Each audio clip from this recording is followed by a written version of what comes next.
Hi, welcome to Therapyology Thursdays. My name is Bella. I'm a clinician here at Therapyology. Joined today by my friend Trinea Gonczar, a fellow friend and a fellow helping professional in the field.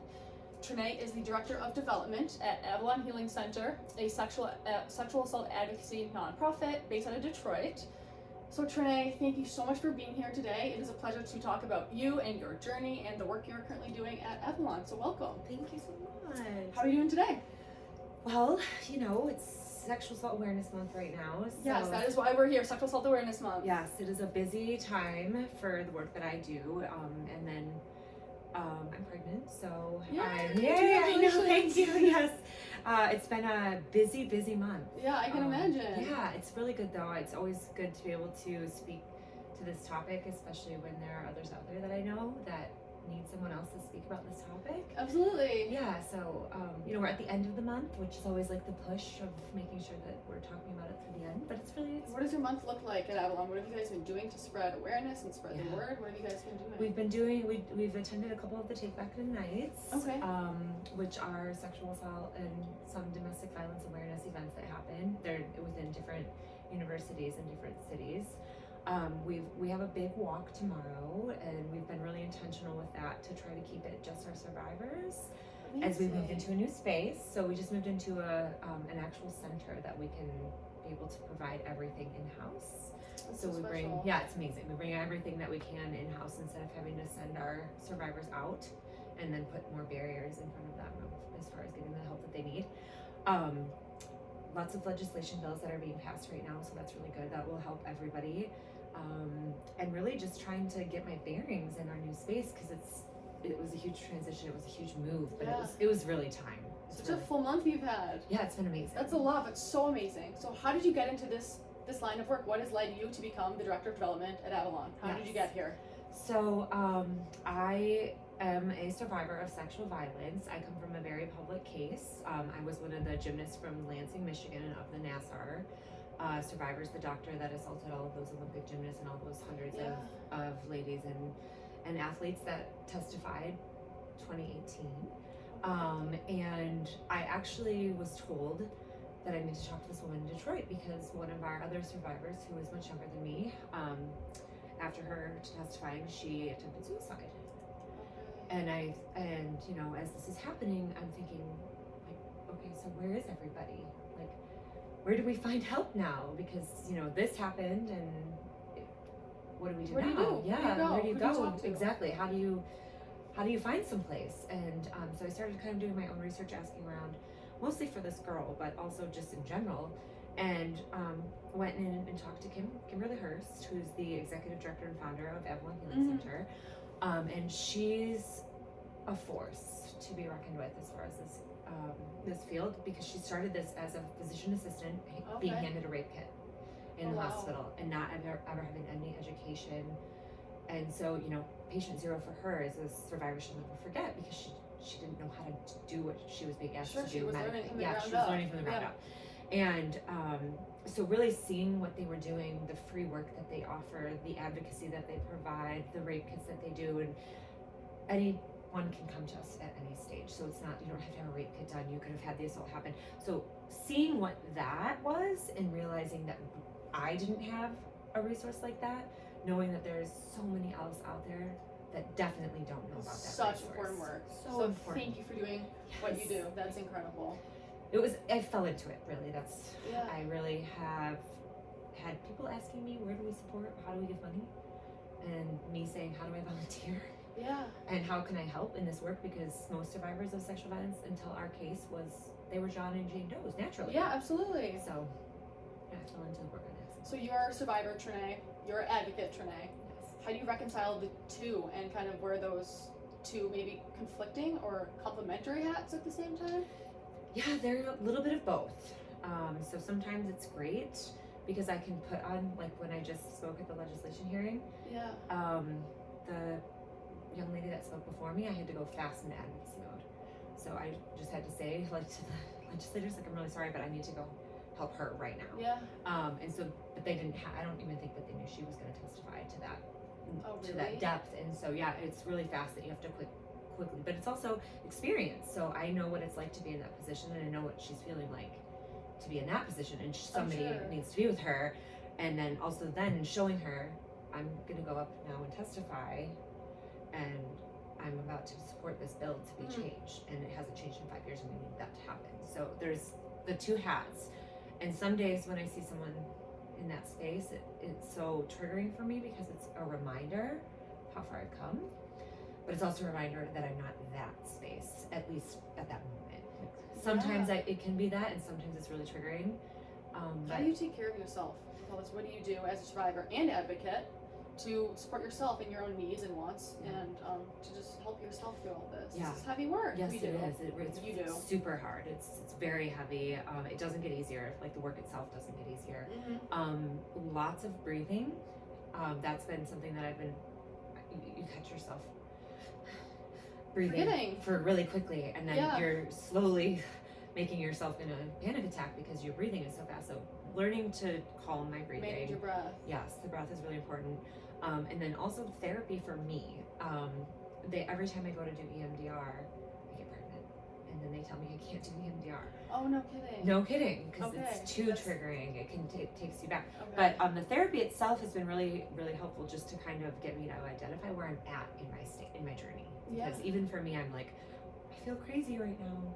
It's like, oh, well, you're actually at this space. Normalized. Yeah, you're really, you're actually a normal person, and you're having actual reactions to what you're experiencing in your space. So you're not crazy.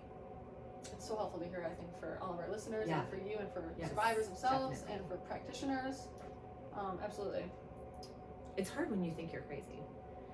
I'm sure, but in any situation, feeling like you're alone or crazy, there's something wrong with you, is so isolating and scary. Terrifying. So I'm sure you can speak to that from a personal, you've lived through it stance. So what is it like to get support? Well, it's scary to get support, because I've also had that experience where the first time I come across a clinician, I maybe I have to retell my story, right? Yes. So it's finding, opening the can of worms again. Exactly right. And so really having intention of showing up and being open with that space, and even though knowing I don't really want to do that again, but also with the intention that this is going to get me to one step closer to at least healing in some capacity, and then listening, actually. Okay. I've realized everyone wants me to talk, right? They want me to share, but when I'm in my own therapy and when I'm in my own body, listening to how I'm feeling right now. Yes, how my breathing is happening right now.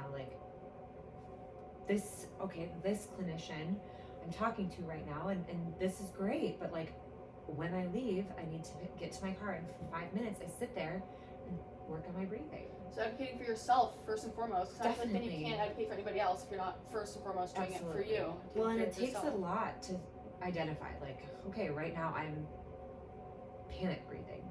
Yeah. And I'm shaking. And it's maybe not for the best of the safety of me to start driving home. So I just need to sit for 5 minutes and just slow my breathing down. Some time. Yes, just patience. Look at the people outside, just look at the clouds, take some breaths, and just try to regain my composure. Yeah. I think these are all such helpful things for survivors to hear, and for anyone who's ever dealt with anything traumatic to hear. Panic attacks can come, and they do happen. You have them from nowhere, and triggers can come out of nowhere. So you can all of a sudden have a smell, or oh my gosh, walking in the grocery store, you see somebody that looks like somebody, or you hear a voice that sounds something. Sure. So these triggers that can come out of nowhere, and then all of a sudden your heart rate's going really fast, your breathing's going really fast, you have to exit really fast. All those things are totally okay. If you have to get out of there, you have to leave your cart full of groceries. So do what's best for you. Do what's best for you, and really it's okay to have that moment. Just know when you get to where you're going that you're safe. Okay. And that breathing. So checking for safety. Checking for safety, making sure that wherever you're standing, you're feeling safe, and then just noticing what you're feeling inside, and accepting and listening to what you think you should do. That's powerful. Yeah. Yeah, absolutely. So what do you think is important for other survivors of assault to know? We're talking about some really important things here, but is there anything else we haven't touched on that's important for survivors to know about themselves, about the process, about the experience, about anything? Yes. It's a big question. It is a big question. Yeah, there's a lot of directions I could go with that. But really, you're not alone.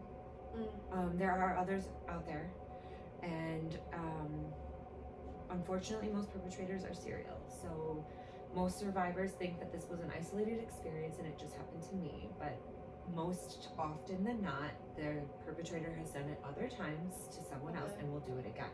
So I only say that to know that you are not alone. Yeah, that's harrowing, but if we can spin it into a you're not alone, there's other people that have lived through this. That's right. Even there's people like me that are in this work that can put you with the right people to help you, that can explain to you you're not alone. Because when you're isolated, you think it's just me, and most do in this, if they're assaulted. It's a very it's survival at the fittest. You really are so afraid to tell anybody. You're afraid to admit it. You're afraid to talk about it, especially if it's a friend or family, which it's usually. It is. It is. Okay. And you know, there are instances of perpetrators being totally random along the street or wherever that might happen, but most often than not, there's somebody you know and somebody you trust. And so when you have to go into a place that you want to talk to somebody about it, first off, if you tell somebody and they don't believe you, tell a second person. Okay. If they don't believe you, tell a third person. So say that again for the people in the back. That's right. Keep sharing your story. That is right. If you tell somebody and they don't believe you, tell a second person. If they don't believe you, tell a third person. I feel like that's key, not letting one person shut you down. Because in my experience, the first person I told, in my case, had I stopped there, I wouldn't have come to where I'm at. Okay. So that first person is really important, but it doesn't have to be. Doesn't have to be the last person. Doesn't have to be the last. So keep going, because there will be somebody that will listen, and know that it's your journey. Nobody's gonna have to fix it for you. They don't have to do anything, but just find somebody that will listen and believes you, because there is somebody that will. Yeah. Somebody will. Why is that such a critical message? Why do we need to know all of this? Because there's so many reasons. The first reason for me for knowing that is that if you get stopped in your journey, it shuts you off from being able to heal. Okay. So if you stop at that person and you don't go to the next person, you are stopping yourself from being able to heal. So get to the person that can help you, and get to the person that believes you, because there will be somebody. Don't go back to the others, obviously, but let that person be a person that you lean on. The healing journey. That's right. The process. The only way for you to get through this really is to acknowledge that it's time to heal. Okay, so share and kind of combat that shame. I feel like shame always wants us to turn inward and hide be secretive. But the way to 100%. Combat shame is to do the opposite of that, which is to share your story and be out there and talk about it. Well, and this is a really difficult topic to talk about, right? It's embarrassing, it's shameful, it's terrifying, it's scary. Scary, totally scary. Super scary. So, making sure that somebody that you do talk to is a safe person, but then also too, again, if the first person doesn't believe you, then go to the next and go to the next, because your journey you deserve to heal. You deserve to get to a place where you can, you don't have to hide in shame, and you don't have to be behind the door, and you don't have to feel like this is on you, and that you did something, and that you deserve this. Like the perpetrator made a decision, and it was not your fault. Yeah, that is so important. It is not your fault, no matter what has happened to you in your past. It is, people make decisions, and sometimes they impact us without us having any say in the matter. Yeah. So why? This is a huge question again. I'm asking you so many big questions, but why is this an important topic? It seems obvious, but in your opinion, why does this matter? Why do we need to talk about this? Why is there Sexual Awareness Month, Sexual Assault Awareness Month? Yes. Okay, so sexual assault's been happening from the beginning of time. If you look up any religion, books, Bible to the Quran, all of them have sexual violence as part of their history, right? Unfortunately, it is. It's been happening since always, and we are at a time in the world where this topic can now be discussed without being taboo. It's still a little bit taboo, but at least it's on the forefront. And what that's doing is giving survivors an opportunity to feel strength in their journey instead of shame. And one voice gives another voice courage. It's contagious. It's contagious. So someone out there, I hope, will feel from this experience like, wow, I can do the next step as a result of this. And so when we bring it out and when we start talking about it, it gives others opportunity to find a voice and to take that next step. And that really, really, really is so important in a journey, because otherwise it's going to negatively affect you, and it's going to be held in, and you're going to be hindered from that. Yeah, absolutely. And right now we can talk about it, and we should be talking about it. We absolutely should be, and that's what we're here to do today, is try and continue to break down these walls and the stigma and the barriers. That's right. I mean, if you look at Michigan specifically, we have had such massive cases. That is not exclusive to Michigan. It is just out in Michigan. It has been uncovered. They are everywhere. Perpetrators are everywhere. Yeah, absolutely. What has helped break down the stigma and the taboo, like you said, thus far? What has changed about our reality, our world that we're living in, that's made it more acceptable to talk about? It is that domino effect. The one gives another, gives another, because they're out there. The survivors are out there. Yeah. It's just a matter of they're coming forward, and one gives another a voice, and it gives another a voice, and at that point, yes, it becomes so. I mean, I'm in a situation right now where we were told the survivors are too strong. Based on a university case, as my case has happened, we've had to fight these universities. Is that a thing for survivors to be too strong? It is right now, because they're finally becoming so strong that these universities are starting to have to face that we are coming for them. Yeah. And we're not going to just sit back and let them drive the decisions based on the survivors. The survivors are starting to have the voice of no. Especially doing silence for so long, for so many years. Oh my gosh, and how many more to come? Like, you don't get to do that anymore. That's not an acceptable option. 100%. So if you aren't going to make some changes within your institution to actually make true change for the survivors to come and your campus to be safe, we're coming for you. And they have started a suit basically saying that the survivors are becoming too strong. Okay. And all that is doing is fueling it for us even more to be able to show up for others at cases. Yeah. If there's something happening and you need someone in your corner, like, let us know and we'll show up. We'll stand there with you. We will, because that's the thing. When you have somebody in your corner, even if it's just one person, you feel that much stronger to speak a little bit. Yeah, all the more reason to speak all the more reason, yeah, because they seek support. They want to keep it down. Nobody wants to be part of a problem. Yeah. Particularly sexual assault. But unless you do changes, you're always going to be part of the problem. Right. I get not wanting to be part of a problem, but if the problem is happening, whether you're aware of it or not, you best be aware of it and change it. Changes. Yeah, exactly. Otherwise, it's going to just continue. Yeah. So how can we support loved ones, family, friends, acquaintances who we know who maybe have been survivors, assaulted? Yeah. What do we do? From maybe an advocacy hat or just as a loved one? Sure. First off, my best advice to anybody out there is believe. Even if you are having such a hard time in your own head, wrapping your head around what's happening in front of you, I believe you goes a long way. Saying I believe you. I believe you. And then also realizing you don't have to fix this. Like, it's not your responsibility. Simply saying to the survivor, I'm here, I believe you, I'm listening. Tell me what your next step you want. Do we want to talk to somebody? Do we want this stay here? Do we want to talk to the principal? Do we want to, what you tell me, giving the survivor their power back by making the choice of what the next step is. So you're saying to empower the survivor themselves to make decisions. Empower the survivor, yes. Not try and be a fix-it, which can come from a well-meaning place, right? You want to solve your loved one's problems. It usually is from you think naturally, how do I help? How do I fix? What do I do? And really the best thing to do for that is to give them back, empower their voice, and to say, you tell me what you want the next step to be. Yeah. Because I think that number one thing that people have fear of is if somebody is going to disclose to them, especially a family member or a close friend, is what do I do? I'm going to say something wrong. I'm going to do something wrong. The best thing you can say is, I believe you, and what do you want to do next? I'm going to be here through that.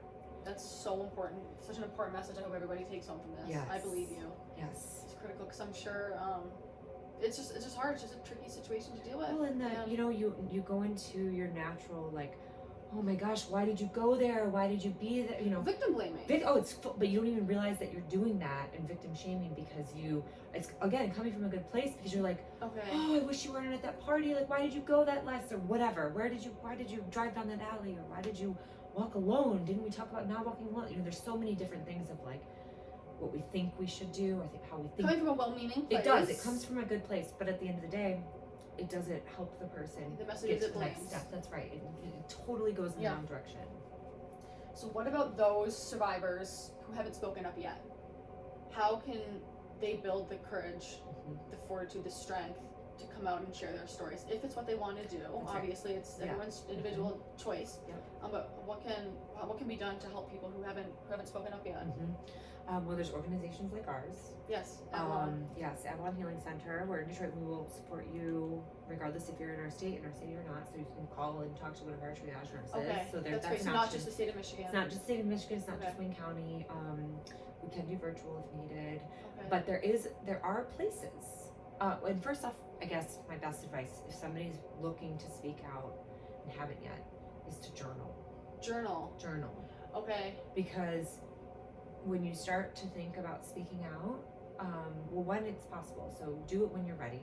There's no rush for you. Do it what's best for you and when it's best for you. But my first step would be to journal about it, because when you're writing something, you're giving yourself a little bit of a narrative on how to say those words. That's really helpful. I feel like for people to hear and journal. Well, and that's the thing. You can write it and rewrite it, so you can go back and reread what you wrote. Ownership of That's your right. story. You can start hearing yourself speak your narrative, right? And then that way you don't look back and go, I wish I would have said it this way, or I regret not saying this, and then really looking at how an advocacy program that you can start to say it to without it necessarily, like law enforcement, it doesn't have to be involved. The hospital doesn't have to be involved. So there's options for There's people. tons of options, and a lot of times people don't always feel certain avenues are the best avenues. So we provide a space that has nothing to do with those avenues. Yeah, that's journaling, really good to know. even voice recording for yourself. Okay. That's a one that they had us do. Voice recording. Okay. So hearing yourself say it. Yeah. And then playing that over and listening that's right, to it. listening to It's a yourself. powerful activity exercise. It's definitely an exercise, and it's definitely, like sometimes you can't listen to it again for a couple of weeks, months even. But at least you have it there, you've said it, and you can let it be for a minute. to just get it out. That's right. Purge the story. Exactly. Put it somewhere that you don't have to carry it. Set it there. Yeah. And then when you're ready, go back and listen to it again and think, all right, I'm ready to tell somebody, and either I can play it so I don't have to say it again. That's a great point. Yeah, that way I don't have to continue saying it. I already have it. Or I don't like how I didn't think I phrased it well. I want to be able to say it differently. Yeah, and then I can replay it and redo it again. So it's not like a one and done Not like kind a of one and thing. done. No, It's same thing with journaling. It gives you evolving work in progress. That's right. That kind of thing. It gives you options. That's so helpful to hear. Thank you. So when it comes to this topic, what is one thing or one topic about this topic that society or our community isn't really talking about that we need to be? What is one thing that has kind of gone unspoken that we need to shed some light on? Well, every community that doesn't think it's happening in their community is a community that it's happening in their community. Okay. So That's important. That's important. And unfortunately, I say this with grace, where there's money, there's power to be able to silence things. Okay. So as members of their community, taking a step and saying, we know this is happening and we want to provide an avenue for those that it's happening to that's safe, finding resources in your community, whether it's rape crisis center, whether it's therapy centers that support and are trauma informed and speak sexual assault, and supporting those, and also giving it out that they exist, because people again don't know what to do or where to go or who to talk to. But knowing that if you're saying in your community this doesn't happen here, that you're being blinded. So it's not about is this happening here or not. It's not whether about it's happening. It's that's happening. right. It's about what are we going to do with it. And it's not a matter of if it's happening. It's a matter of when it's happening. Okay. So when are you going to need it? When is somebody going to come to you? That could have happened 3 years ago, and now they're just feeling safe to talk to you about this. So knowing that it is okay to accept the reality that it is happening, and welcome a space for those survivors to have a safe place. Yeah. So it is happening. So important. Yeah. As a community, you really need to bind together and say, like, we know this is a problem. We know this is happening. Yeah. How are we going to put pieces in place to make a safe place for our community, for those survivors? Totally. So kind of along these lines, how can we all be advocates in our own little communities about this topic, about sexual assault, about standing up for survivors, giving survivors a voice? Yes. Well, and it's not just girls. Not just girls, women. not just women. It's men and boys just the same. Okay. This is a human issue. This is not a girls and women's issue. This A happens. human issue. I love It that you is. were. That's right.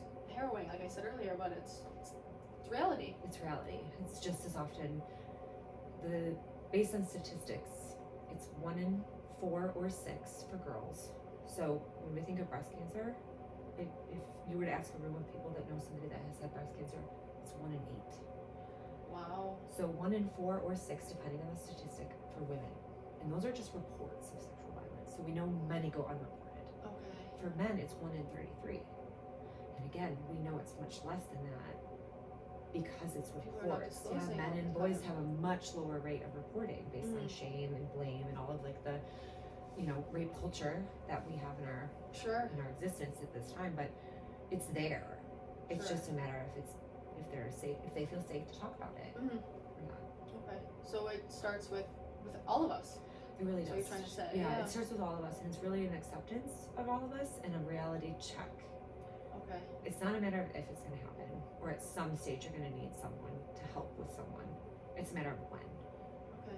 So having tools, knowing what to say, knowing how to respond, knowing what's in your community as far as Opening up that line of resources. communication. That's right. Just in speaking out to your other friends, family, like, what's in our community? What's happening here as far as where do we go? Like, do you go to the hospital if an assault's happened? What is the time frame? You have 72 hours to 120 hours. If a kit happens, if you need to have a kit done. I mean, it's just really being informed Okay. and knowing what's in your community, but then also being really transparent with your members in your community that it's not a matter of if, it's a matter of when, and how are we going to handle that? Okay. What's our next step? So helpful to hear. I think it's a conversation we need to have more. Definitely. And you're right that things are going in the right direction with this, and we're starting to talk about it more. Mm-hmm. But there is so much room for growth and improvement. Definitely. Kind of across the board. Very much across the board. And it's similar to, even cancer. You don't address things unless it's physically in your life, right? So it's really hard to think about what somebody's going through as a breast cancer survivor unless you're dealing with breast cancer. Yeah. Or having to watch somebody go through that. So when you have sexual assault at you and in your presence, then what? So if you're a little bit prepared and don't have a narrative and have thought about it, it's not such a fear of what do I do now? How do I handle this? Or how can I help them? Yeah, absolutely. And you could be somebody that's, if you're speaking, to the children, let's say you have a group of kids and you're a parent, we just want everybody to know this is a safe house. Anyone is always welcome to come and talk to me about things if you need. And I know that it's also scary, but being that person could save someone's life. Okay, so communicate. Yes. Is what I'm really taking from this. Yes, communicate and over-communicate. Yeah. But also... And preventatively, that's too. right. Also bring in that stuff to your schools. Like, what kind of education is out there? I know the senators are... Senator Chang is right now working on age 6 through 12 education forum about healthy relationships and consent. So when people think about sexual assault, they're thinking we're teaching about sex. No, we're teaching about healthy relationships and consent. Okay. And speaking different languages that are maybe not present in our community. Which we're not really getting that messaging anywhere. We're not taught that. Well, then you would go to college and then it's a whole nother ballgame. Yeah. You were given no tools to go into the next stage of your life completely on your own. Sure. And it's like a checkbook. I know that who has a checkbook anymore, really? I mean, some do, but most don't, right? It's like everyone but if you didn't know how to manage a checkbook, then you go into the next step in your life and you have no tools. Yeah, so we have to take You're a set to proactive fail. approach. That's right. Talking Yes, about this exactly. and opening a line of communication and prepping for when this touches our lives, because statistically speaking, for many of us, it probably already has, That's or right. it's going to in the future. That's right. That's exactly right. Was there anything else you think we need to be talking about today that we haven't touched on thus far? Did we cover it all? I mean, there's so Again, many another big things. question. There's 5 more things I could talk about, but honestly, I think for anyone that's listening to this, we believe you. We do believe you, and we will be there, and you're gonna get there. It's gonna just take one day at a time. And Yeah, absolutely. for anybody that wants to know more about this, I am always an open please. book. What can we do if Yep. anybody wants to know more? Avalon Healing Center in Detroit. My email I can always give to Bella if you want to get that in the link. Yeah, that'd be great. I'm super accessible and I'm always happy to talk to anybody about this. And pass you along to an advocate if you need. And then also there's tons of prevention programs that we do work with, whether it's our organization or other organizations, sister organizations, to be able to bring into your community. We do things virtually, I do things internationally. So there's tons of stuff that we can do.